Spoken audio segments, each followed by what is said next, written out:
Guys, I want to show you how to make the easiest cabbage rolls. These cabbage rolls are so delicious as well.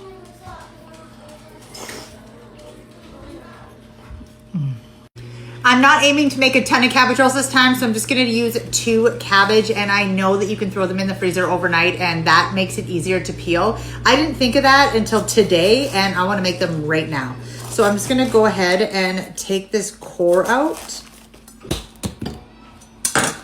Just like that. Now we just gotta throw them into a big pot of boiling hot water. Now for my cabbage rolls, I like to do a mixture of ground beef as well as ground pork, but either one is completely fine. I've seen a lot of people use ground turkey as well. And today I'm using more hamburger than I am pork, and that is just because it's what I had on hand. Sometimes I use more pork than ground beef. It really just depends on what I have in the ratio. It doesn't really matter. All right, this is one very large yellow onion. And that was 4.5 pounds of meat between the pork and the hamburger, 4.5 pounds. 2 eggs, and that is because I have a lot of meat. And guys, this is just my way of making cabbage rolls. I like to keep everything really simple. This is not traditional by any means, okay? I'm adding a couple tablespoons of garlic. And the seasonings that I chose were completely at random, completely. I have some caramelized garlic. Can you tell I love garlic? It's probably one of my favorite things. Caramelized onion.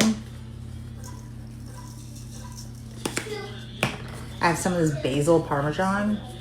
Sounded good at the time when I grabbed it. And I have some of this Cajun with garlic and cayenne. This won't add any heat with all of this. It shouldn't even notice it. And I'm gonna add some thyme. This is a lot of filling. I'm just gonna use some jarred pasta sauce. I like adding some to my filling as well. Best mixing tools are your hands. So I'm gonna go ahead and just get this all together.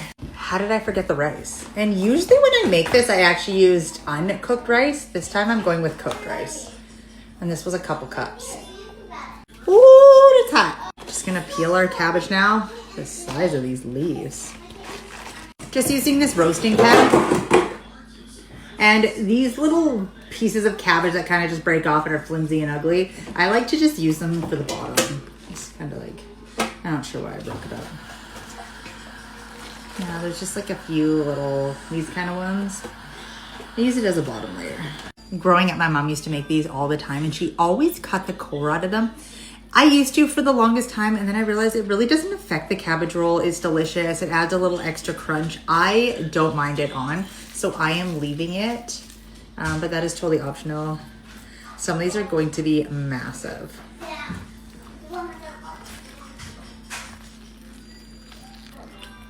Just like that, and I'm gonna add it to that roasting pan. And now I'm gonna keep going probably 40 more times. Between each layer, although I am gonna only get about 4 or 5 more cabbage rolls, but before I start stacking them, I like to add another layer of the pasta sauce. Adding some more sauce. I'm gonna throw the lid on this and throw them into the oven at 350 degrees. I also got 25 cabbage rolls, and there's just a little bit of filling left. Into the oven. It was in the oven for an hour and a half, and that might have been too long, but dun, dun, dun, dun. Ooh, facial. These are my mom's favorite, so she's gonna be really excited when she comes over tomorrow. She's spending the night, so she's here for Harper in the morning because I'm going out on a halibut tour. I really hope we catch them. Full of flavor. The only thing it's missing is just some salt and pepper.